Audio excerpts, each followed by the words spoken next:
That's where we started, and we've transitioned into some other business ventures. I just believe that I can always train for skill, but I can't train you to be nice. And I kind of gave that up and decided to just go different directions. And now, here's Just Sayin. Well, while sports fans around the country are waiting for their favorites to get back to work and get around the standards of safety and physical distancing, the fans in a small New York upstate community are getting ready for the new season of minor league baseball. The Hudson Valley Renegades, along with the rest of the teams in the New York Penn League, are putting safety standards in place and getting ready to go. Rick Zolzer, the vice president and PA announcer for the Renegades, has been with the organization for over 20 years. He was also a PA announcer for the New Jersey Nets, PA announcer for Army football. He was a PA announcer for Marist College, the men's and women's basketball teams, hosted a sports talk radio show on ESPN. He's been on just about every local radio station in the area, as well as hosting various fireside chats with professional sports figures. And if that wasn't enough, he also spends a lot of his time with various nonprofit organizations in his hometown. Rick Zolzer joins us today on the Just Sayin Podcast. How are you, Rick? Charlie Cornacchio, how are you? I'm doing okay. Good to see you, Grandpa. Well, here's the deal. We have been preparing every day for the last several months like we're going to play a season. And we are at the mercy of two very large organizations, New York State and Major League Baseball. We have no idea what Major League Baseball has in mind for any minor league team until they decide what they're doing with their own players in the big leagues. And if you've paid attention, those talks are not necessarily going very productively at the moment. Right. So minor league baseball is on a back burner in their minds until they can figure out a way to get the major leagues going first. Once that's solved, then they'll get around to telling us what's going on. And then if they give us the green light, then we have to go to New York State and say, can we do it? Because at our level, it really doesn't make sense to do games without fans. The major league level, it makes sense because they have those huge TV contracts and radio contracts. But at the minor league level, most teams below AA don't have paid radio broadcasts, and they certainly don't have paid TV broadcasts. The radio broadcasts are streamed, as is the video portion of the game. So it would make no sense for us to play games without fans because the fans are the difference at our level. So you're in a holding pattern then. What we do know is that we don't know. And again, until the first entity says we're ready to go, then we got to worry about the second entity and see if they think we're ready to go. But it's Major League Baseball and it's New York State. The governor and the commissioner, those two guys. I mean, I'm sure you guys have kind of been lining your ducks in a row, getting ready to go. So if you get the word that says, okay, we know what we're doing, you guys can go, how long from that point to the point that you're at opening day? As soon as they send players. Oh, wow. We have so many contingency plans in place based on 25%, 50%, 75%, or unlikely 100%. So we know what to do depending on what they say we can do. And we have a huge action plan that we've put together that talks about social distancing, cleanliness, all the things that we are going to try to accomplish if we open our building. So again, we're ready to go when they tell us we can go. So also on the website, it says that in December, word came down that the Hudson Valley Renegades was named the best Class A short season organization. What's the criteria that determines that? I'm not on the committee, so I don't know. But I would assume it's servicing your community, which the Pitch for Kids Fund has done forever. Mm-hmm. In fact, we're over $750,000 in actual cash since we started the program. Wow. And well over $1 million in gifts in kind type stuff. So we're sniffing $2 million for a ball club of our size that only plays 38 home games a year. That's pretty significant. And that's over what period of time? They started it the first year when I was the part-time PA announcer and I was the marketing director at the YMCA. Oh, wow. And they did a mini golf tournament. And the Y was one of the 5 organizations who each got a check for $250. And I was like, yeah, let's not spend it in one spot. And I said to Steve at the time, Steve Gleiner, who's now the president and GM, I said, dude, when it comes to nonprofits, if you want to make a difference, you got to give them more than $250 because it's literally just going to go to keep the lights on or whatever, or the phone bill, whatever the case may be. Yeah. There's nothing you can do program-wise with $250. I said, you got to find a way to do more special events, to make more money, to give away money that makes a difference. And at that point, I believe 3 years later, I then came on full time and they said, bring all your special events with you. I'd seen the handwriting on the wall for the YMCA. It was being very poorly run by the gentleman who was in charge, who they got in a fire sale from JCPenney. And I knew that they were in huge trouble. So it was kind of like a golden parachute for me. I brought all my crazy events like the home run derby, the golf tournaments, the 5Ks. I brought all that stuff with me. And I believe they closed their doors about 8 months later. Mm-hmm. And then we started giving away big money. I mean, our best year ever, I believe we gave away $63,000 in 1 year. Which is awesome. We've been very fortunate. So yeah. I think it's community. I think it's presentation. I think it's entertainment and involvement. And I think we kind of check all the boxes. A lot of the entertainment for the people who go to the stadium, you can correct me if I'm wrong, is that they are entertained by the in-between inning things. That's what they really go to the stadium for, the experience more than the baseball play on the field. Well, you and I are both baseball guys. I'm still playing. I don't know if you are, but I can't get it out of my blood. I'm still playing. And I can't get up from the couch. Dude, I'm down for the count. I caught and pitched in a game last year. Oh, man. God bless you. So the bottom line, as baseball guys, we love the game. But if you're honest about minor league baseball, especially on our level, it can't be about the game. Because let's make believe Charlie Cornacchio is our shortstop. Charlie Cornacchio is only going to have 1 year at the Hudson Valley unless the Rays don't think very highly of him. And they don't have a shortstop that they got in the draft, so they'll bring you back because they know you're not a prospect and they know there's no future for you. So if you either move up or move out, and that's it. It's a business. And every once in a while, they'll take a guy like you, say, you know what, let's bring Charlie back. He's a pretty good hitter at this level. The crowd loves him. We know he's going to top out at this level. And if he's willing to come back, although they don't tell him he's not a prospect, keep that in mind. If he's willing to come back, then he'll be our shortstop again. So we actually had a kid, and I don't remember his name, but he was there for parts of 4 seasons.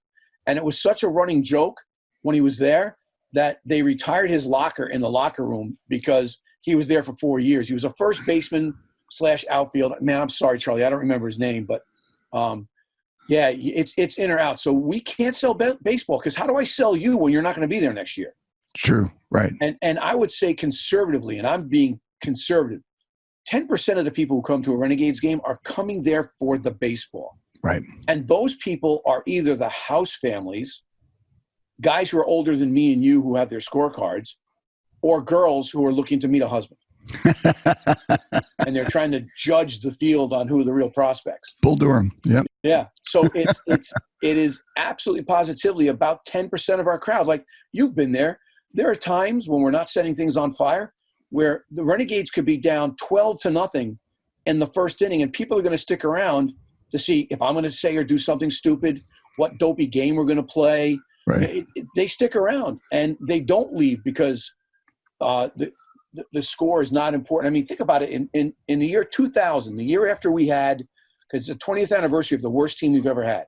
Mm-hmm. In 99, we won our first championship. Yep. That's the one that had Josh Hamilton make his first step in minor league baseball. Right. So that year in 2000, we had the worst home winning percentage in all of professional baseball. We only won 8 games out of 38.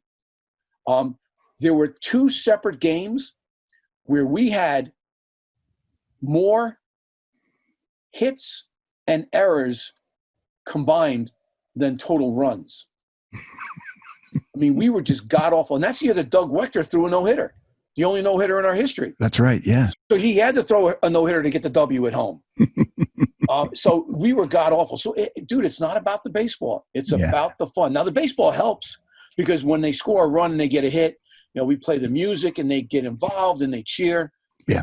It's not about the baseball. Yeah. Well, and that's why your position is so important because you've got to keep all that, you're like the circus leader. You got to keep all that thing running. And with your experience in DJing and everything else, you're capable of doing that and thinking ahead of how you're going to get the next thing going and all that. I think my biggest advantage too is the fact that I'm lucky enough to be an entertainer, but at the same time, I played the game at a reasonable level, and I still play the game, and I've coached the game at a reasonable level, and I understand the ebbs and flows. The game moves. I know when to shut up and when to get involved. Mm-hmm. The first couple of years, I went over the line multiple times each year, but I was encouraged to do so. Uh-huh. Like go nuts, and then when we get in trouble, we'll take 2 steps back and we'll reassess. And then I learned once that in '95 when I got fired, and then they brought me back in '99, I learned that I needed to be involved in the game, but I couldn't be the game. And that's how I've learned to temper what I do and not interfere. Because listen, dude, I envy those kids. I envy what they're allowed to do, even though they don't know they're a body. I envy the fact that they're getting paid to play summer baseball in a beautiful building like ours in front of 4,500 fans that love them without knowing them. That's it. Just because they have this dopey logo or that dopey logo. Because this is from '94. It's the old colors. Oh yeah. So I broke out some old school stuff for you. This is the new stuff. Yeah. And they love them unconditionally like a child. Yeah. And they adopt these kids, they bring them into their home, they feed them. And dude, a kid at this level, a professional athlete, and remember, they're not like the size we were when we played. The smallest kid on the team is probably 6'1", and they go as high as 6'9", 6'10". Yeah. And you have to try to feed these monsters. Right. And families do it gladly. And they get relationships with these kids that they go to their weddings. They go to the christenings of the babies. Yep. Like whenever Josh Hamilton came to town with whatever team he was playing on, his host families went to see him. Wade Davis, even though he lives in the area now, he didn't then. He was from Florida. He married a local girl, and I got to DJ at that wedding, which was a lot of fun. But he lives in Marlboro now. But, in the old days, he would see the people who helped him climb the ladder. And that's why it's such a great symbiotic relationship. You're PA announcer for minor league baseball. Then all of a sudden you get an opportunity to be a PA announcer for at the time, New Jersey Nets. What was that like?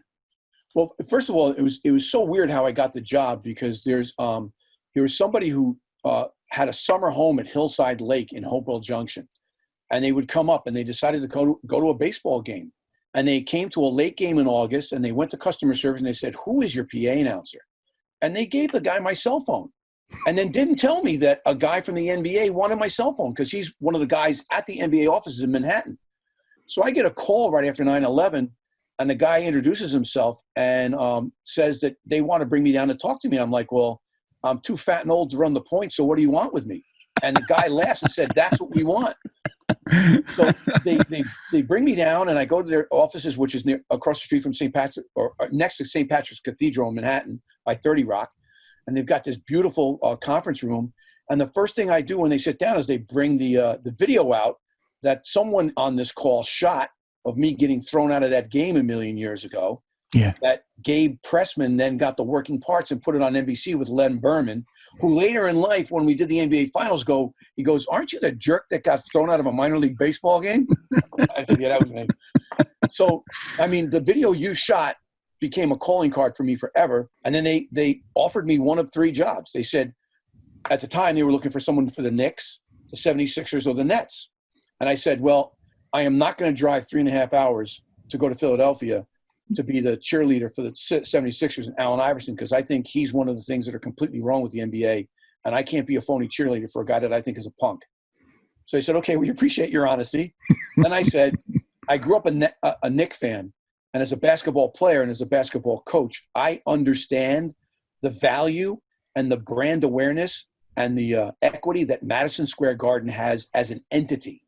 It is the arena. No matter what anybody says in any other market, Madison Square Garden is going to be it.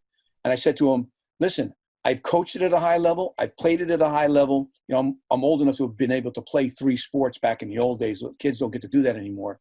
And I said, I don't know the ebb and flow of NBA basketball, even though I've been to 1 million games. I'm going to suck for at least 12 games. So the guy says, "All right, we'll let you take the net job." And I said, and at the time I was doing ESPN because you were a guest a couple of times. Right. And I would do 2 breaks on the way to New Jersey in the car. And I had picked the Nets to make the playoffs for the first time because they just got Jason Kidd. So I said to the guy, I said, I know you're going to make the playoffs, but still, I bet you the Renegades outdraw the Nets. And opening night, there was literally 4,200 people in the building, and I found out why, because across the river at Madison Square Garden, Michael Jordan was making his comeback as a Wizard. Right. Yeah. So how the hell do you compete with that? So I sat at the table, and I was nervous as hell. I sat at the table, and I'm like, there's seriously less people here than at a Renegades game. I'm going to be fine. And then I had to find ways to let the players knew that I knew about the ball game. And I would use playground lingo my first couple of games to let them know I'm not the typical fat old white guy that doesn't know anything about the game other than watching a video. Mm-hmm. And I immediately got Jason Kidd on my side, and then Kenyon Martin came on board. And then one by one, the players got in my corner because they all got nicknames. They all had their own special calls. And to them, they thought I was important. And I missed a game in year 1.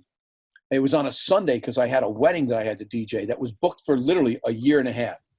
And it's $1,200. And I'm only making $150 to do a net game. I mean, there were people who said, Zolzer, are you going to move to New Jersey to be closer to the arena? I'm like, dude, it's not a full-time job. I'm getting $150 a game. And they're like, well, then you need to get an agent. I'm like, you don't understand. There's 9,000 people that want this job. Right. It pays what it pays. And if you don't like it, they'll go to the next guy on the list. That's it.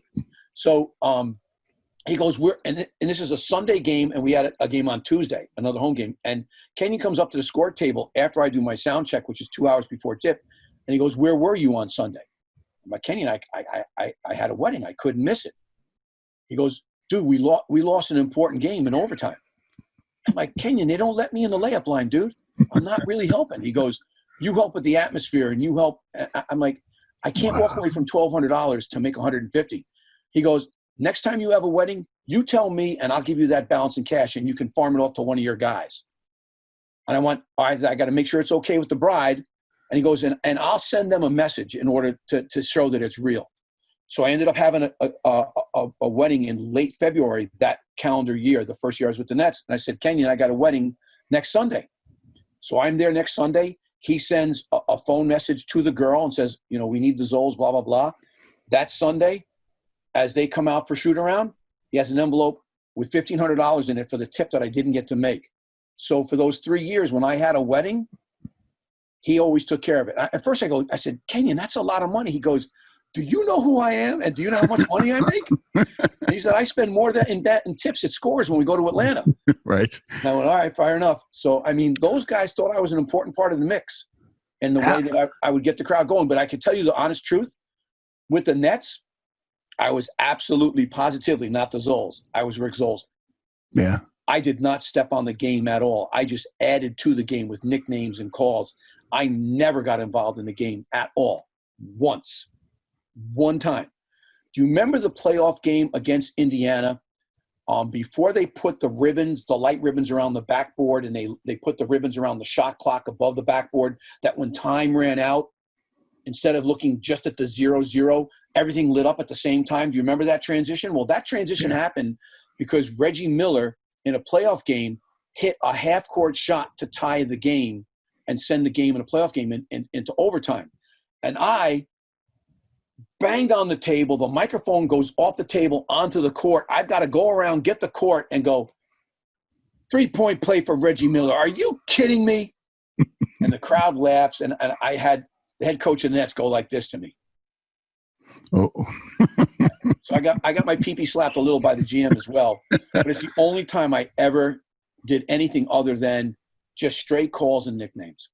So when these guys are kind of letting you into their circle, that's gotta feel good. Did you absorb that? You're driving home and you're saying to yourself, wait a second, these are the guys. I'm one of them. Dude, when Shaq would come in the building and rub my head, or Magic Johnson would stop by the scores table to say hello, I'm trying to act like I belong. And, and I realize I don't, but you have to act. And I never asked Jason or any of them for anything. I never asked them for an autograph, nothing. I never did that.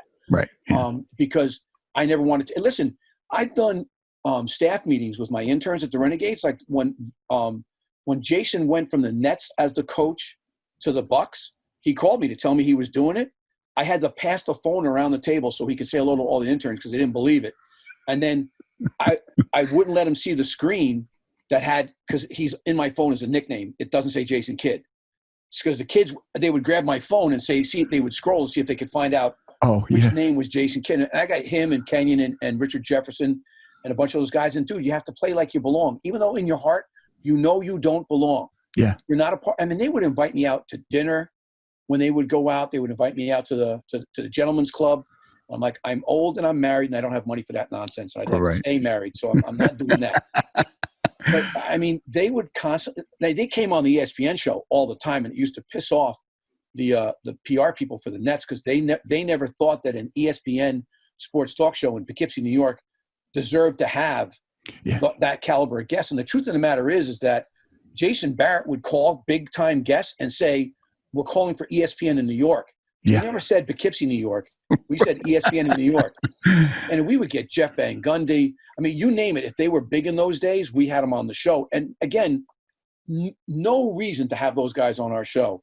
But they came because we said ESPN in New York. Now, the next guys, they came on for me. Yeah. And it got to the point in the second year, I don't know how he found out, but Jason found out I only got paid $150.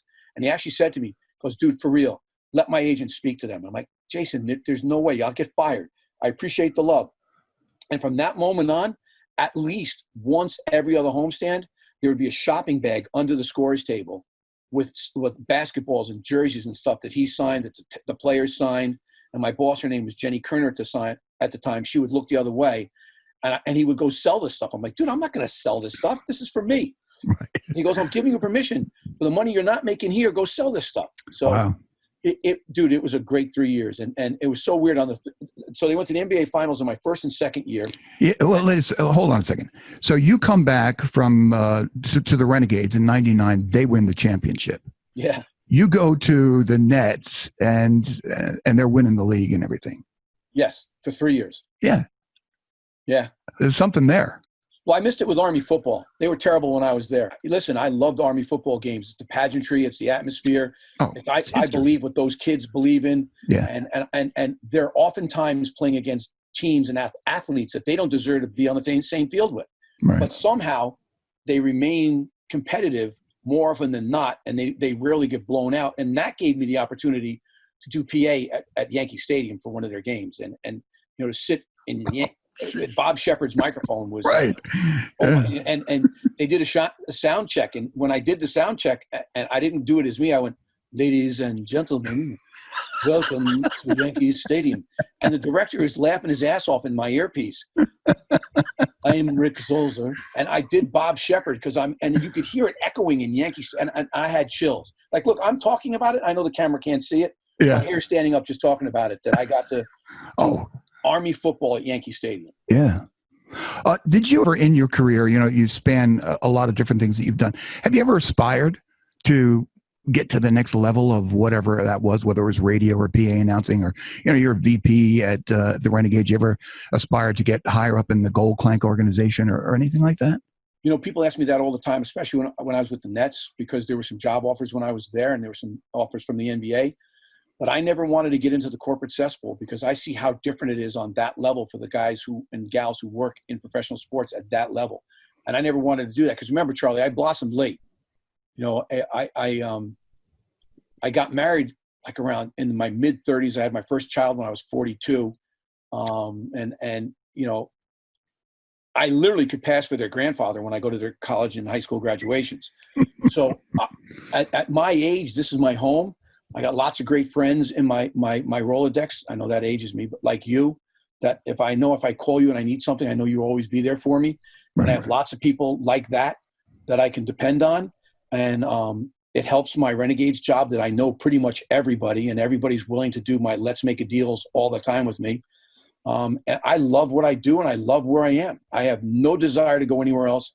I have no desire to get on the carousel. From an ego standpoint, I feel like I'm talking to Oprah now. Just don't make me cry. I really don't mind being a big fish in a smaller pond. Yeah. I felt the same way. My circumstances were a little different. I mean, I got married at 19 and I had 4 kids. I had 2 kids by the time I was 21. So I couldn't make my bed at that age. I was working, 2-3 jobs just to keep things together, all the time. And so, when it got to a point and I was, doing my cable thing and sports and, Brian Kenny had gone to ESPN and Freddie Coleman went to ESPN and Jay Reynolds went to ESPN. And, I started to put a reel together and I thought to myself, wait a second, why am I doing this? Am I doing this for me?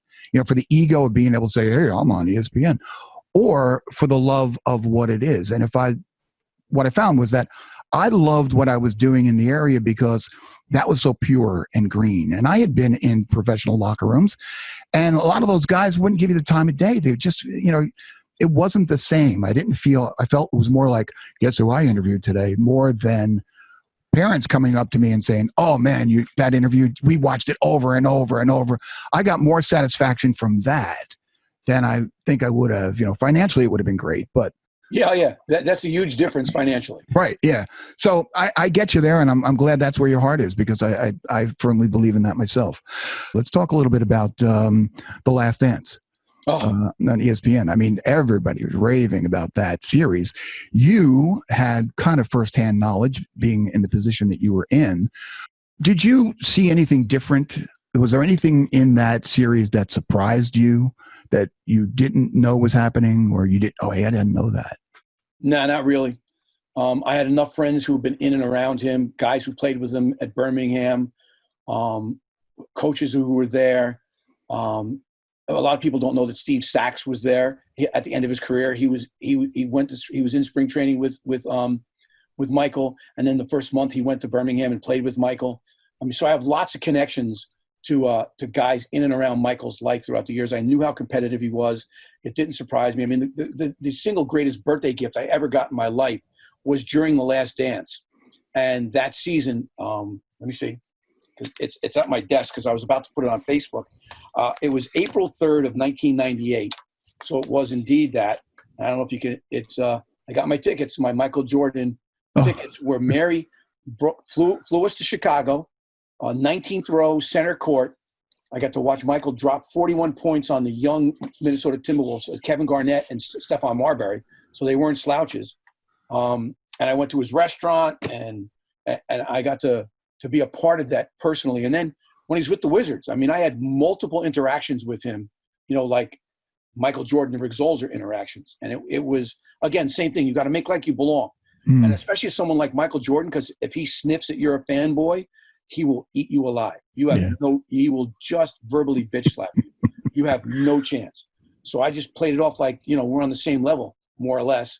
Got to take a picture with him that he suggested, and had interesting interactions while he was sitting on the floor at the score table waiting to go into games. Yeah. Oh, it was amazing. And whenever I hear the LeBron, Michael comparisons, I would never want to take anything away from LeBron or Kobe, because those three are the best basketball players I've ever seen in my life. Mm-hmm. I know that guys my age may not agree. They're going to say Elgin Baylor, or they're going to say Jerry West. Well, I saw those guys play, and they played in a different game where, like, Bill Russell played as a 6'10" athletic guy when other centers were 6'6" and 6'7". Yeah. Dave DeBusschere was a power forward at 6'5", for God's sakes. That's not even a two-guard anymore. Right. So it's a different game. So those three guys, Kobe, Michael, LeBron, best players ever. And Michael is at least a head better than both of those two guys because of his willingness to do absolutely everything possible to win whatever it is. You saw in the thing about the coin flipping. When I saw that, I didn't know it, but it didn't surprise me. Right. The thing that surprised me was that there was a dude alive that had the haircut that white guy had. It was an afro/mullet. He was a security guy, right? Yeah, it was the stupidest hairstyle I've ever seen in my life. And I can't believe Michael didn't roast him for that. Yeah. Because that's the kind of stuff that Michael would make fun of. Uh-huh. And to have him say Zolz and look me in the eye and address me, like my legs buckled. It was the best television when we needed that kind of television more than anything else. Yeah. And last Sunday, I was like, oh my God, what am I doing? There's nothing on. And I actually watched, although it was entertaining, ESPN did the This Is Sports Center retrospective. Yeah. Where they did, all their really funny commercials over the years. I was watching them the other night. Yeah, they did the best of, and then they did the best of mascots and the best. Dude, Yeah. It was 3 hours of very entertaining TV, but it wasn't The Last Dance. And I have no desire to see Lance Armstrong. I know they're making like that's the next best thing. Yeah. But I will watch the Tom Brady one. Yeah, that should be interesting. There are certain athletes that I will watch it, but it's going to be the same thing. You're never going to get. I mean, dude, think about the inside look. Even the Dream Team. Yeah. With him walking down the street and looking up and seeing a building that has him dunking on the building. I know. And even internationally, I think he became a bigger star because of those games, where he became a rock star internationally, not just in America. Here's the thing that one other thing I want to talk about that. The villain that I always thought was the villain did not change my mind. I just think Jerry Krause was a despicable human being, that his ego was so big that he thought what he did was – now, granted, he assembled the pieces. Phil Jackson made it work. Michael made it work. The players made it work. And that fat little turd of a human being would get up and he would take credit for it and then tell Phil Jackson, I don't care if you go 82-0, you're not coming back. That's all ego-driven, and it's misguided. And that guy was as big a villain that I thought he was way back in the days. Like, how do you not let them go for it? Could they have won again? I think they could have won at least one more. And they certainly would have won the 2 when Michael was playing baseball. And as a baseball player, you know in your heart that when a guy goes from playing JV baseball when he's in 10th grade, right, and then he's playing AA and he hits 200 and I think 204, 3 home runs, 35 stolen bases, and 53 RBIs, that is incredible. Yep. There are dudes who play baseball that entire time who can't do that. Yeah. So when people go, oh, Michael Jordan, he was a failure in baseball, you don't know baseball if you think that. Correct, especially jumping up to AA to start off.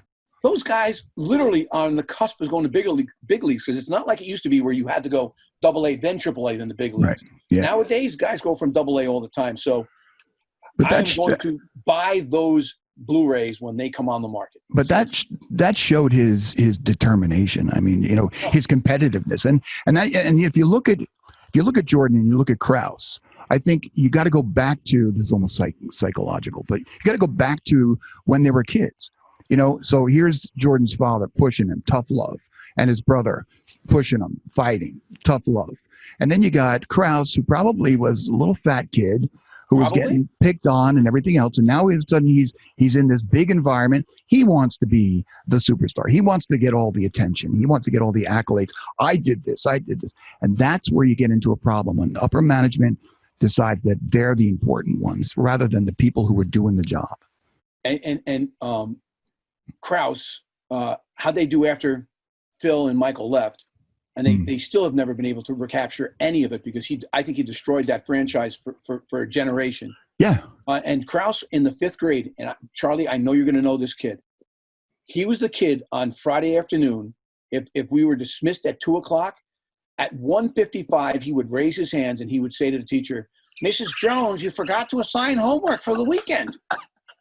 And you know what I would do? I would throw a book at him. I had a good arm even in 5th grade. All right, let's close this out with the MLB and what's going on there. I mean, here's my frustration. You can tell me your take on it, but they've got this great opportunity right now because everyone is jonesing for some sport. They've got a complete wide open stage to be the first one back, to get all those eyes of hungry people who want sports in some way, shape, or form, and they're buried down in negotiations.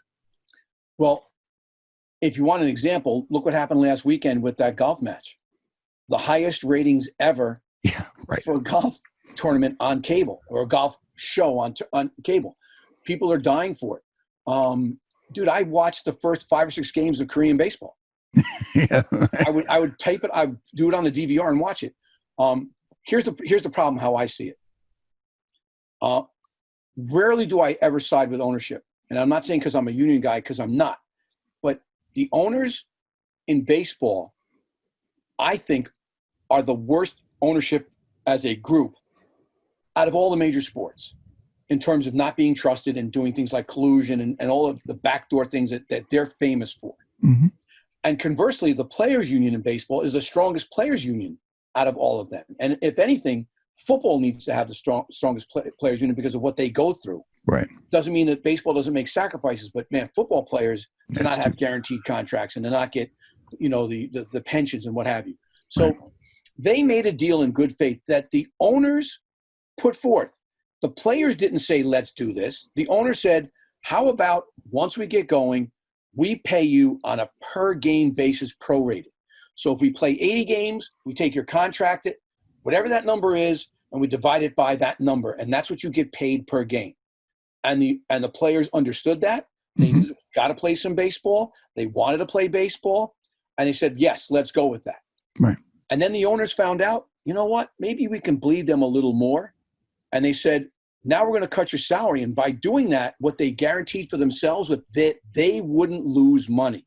The business model suggested, based on all the money they were getting from TV, from cable, networks, and then from their own local radio, TV, and radio, that they would actually be in the black. And I don't mean making millions of dollars, but they wouldn't lose money. Right. Yet they want everybody else to lose money, including the players. And I think that is absolutely ludicrous.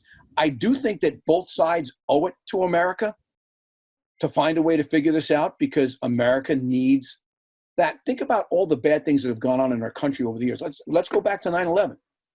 You can't tell me that you don't remember the power of Mike Piazza hitting that home run against the Braves and seeing the Braves and the Mets hug on the field. Right. Or the Yankees getting cheered in Fenway. Or the Giants getting cheered in Chicago, or wherever it was they went. I mean, New York became what America loved because of what we were going through here and how we were going to try to dodge it. Sports helps heal those things. When President Kennedy got assassinated, since you and I are old enough to know that, they may have taken some time off, but still, when the country needed to heal, they went back to football and baseball. Right. We don't have that during this. We're watching replays of the 1972 Pirates and Orioles. I mean, dude, really? I saw it then. I don't need to see it again. I know how it turns out. Yeah. So we desperately need that. And both sides are wrong in arguing over money, especially what is the unemployment rate in this country? 40%, 35%, something like that? Yeah, it's like 41 million people out of work. It's astounding, the number. Right. So the arrogance and the greed that they both look like, arguing over dollars when there are people who literally are having trouble. They're eating hamburger helper, not hamburger, and there's no hamburger in it. So, but I do think the owners are far worse because there was an agreement in place and then they reneged like they always do. Do you think that they're going to come to an agreement? Dude, I hope so. Because I really miss baseball. I mean, not just playing it because, once things open up, I'll get to play again, but no one's paying to see me play. But they will pay to see those guys play, even if it's just on TV. I would say if I had to put it on a scale, because I'm not willing to say yes or no one way or another, I would say slightly better than a coin flip that they will play. Wow. Yeah. That's scary. I've spoken to a lot of guys who are scouts, and they all kind of have the same story, that the rosters will be 30-man rosters and that there will be a 25 to 30-man taxi squad. And those taxi squads will play in all of those spring training sites. So every day at 11 o'clock or 11:30, so it's early based on the sun, right? They'll play a game so they stay fresh. So when a major leaguer goes down, they get called up immediately. Major League Baseball is looking at it in the regards of how do we handle the bodies and deal with that. And that's how they're doing it. I think they're going to do the same thing with the NHL, the same thing with the NBA. That you're going to have to find a way to keep other guys ready, because if you try to ramp up too quickly, even though, remember what spring training was when we were young? I mean, guys went to spring training to actually get in shape. Yes, right. They needed that time to sweat in the sun and to get and to throw and to hit. Now, guys come to spring training in tip-top shape. Yeah. They just play games and they see live pitching. And pitchers, those first couple of starts, they go an inning, then they go 2 innings, then they go 4 innings. They're only going to throw 3 quarters, and they're not snapping off filthy sliders. They're throwing sliders, but they're not thrown with anger like they would be in a regulation game or in a playoff game. Right. So it's the ramping up that's going to cause some injuries. Baseball is hurting not so much, as far as attendance, it's been pretty steady. If you look at it like the last 10 years or so, it's, 73, 76 million in attendance, right? But over the last 2 years, it's gone down significantly, more than it ever has in like the last 15 years. In the last 2 years, I think they're down like 5 million. If they don't come back for this season, however abbreviated it is or whatever it is, they're going to feel this loss for a long time. And I think they deserve it from that perspective. And I can also tell you that, again, I keep saying this, when we were young, baseball was the national pastime. But unfortunately, throughout the generations now, it's been run by idiots who don't understand marketing, who don't understand how the NFL and the NBA promotes their players. For years, Major League Baseball used to say, well, we can't do that because they're going to want more money when it comes to negotiate their contract. Right. So if you're having to pay Mickey Mantle more money, you don't promote Mickey Mantle, which is just stupid because you have Mickey Mantle. Now, they do it to an extent, but not like they should. And it was the national pastime, Charlie. And in all honesty, if you do those type of surveys, baseball's number 3. Their attendance is huge because they have 81 home games. Yeah, right. And it's people still go, but if you ask a young kid, it's football, it's basketball, then it's baseball, and then hockey's a few notches down. But the people who run the game have alienated an entire generation and a half of kids because they put the World Series games on at 9:20 at night. And kids, even if you're a Met fan or a Yankee fan, you can't let a 9-year-old stay up to see the World Series. Right. When I watched the World Series when I was young, dude, they were on at 2:00 in the afternoon. It was so great coming home from school. Yeah, turning that game on. You would sprint from school, right? Or if you got detention, you had to stay over. There was the transistor with the earpiece up the side, and put your hand just like this. That's it. In detention, and you could stare right at the teacher, and they would never know that you were listening to the World Series on your game because they just think you're resting on your ear. Yeah, I had one of those. Kids don't experience that creativity of making sure you hear the game. Now, there's too many kids who don't care. Right. And I'm not saying they've lost all kids, but they've lost too big of a chunk who would have been a guy who would have watched games, maybe not participate, but watch games and then share that with their kids. Yeah. Well, they were turned off by the game, and they're certainly not telling their kids about the game. Yeah. So Major League Baseball has honestly gone from number 1 by a lot to number 3. And if this happens, it's going to be even more distant. Yeah. And I hate that because that's my favorite game out of all of them. Yeah, me too. Well, good stuff. Rick, it's great catching up with you. Thanks for coming on the Just Sayin Podcast. I want to thank you for that. This is a lot of fun, man. I'm glad you called me up. Yeah, me too. I haven't seen you in a bit. And it's great. We can kind of do this with technology the way it is. So, there are PA announcers all over the place. There are microphones all over the place, but there's only one Zolzer. Oh my God. I just got chills. And there he is. Yeah. So, hey, always a stand-up class act. Good to see you again. Thanks for coming on the show. Anytime you need me. All right. So that will do it for this edition of the Just Sayin Podcast. Hey, do you like to read comic strips or comic books? Well, Jerry Kraft is an American cartoonist and children's book illustrator, best known for his syndicated newspaper comic strip, Mama's Boys. He's one of only a handful of syndicated African-American cartoonists in the U.S., and he will join us on the next podcast. Okay, everyone. Thanks for watching. Stay safe and be kind. Thanks for tuning in to the Just Sayin Podcast.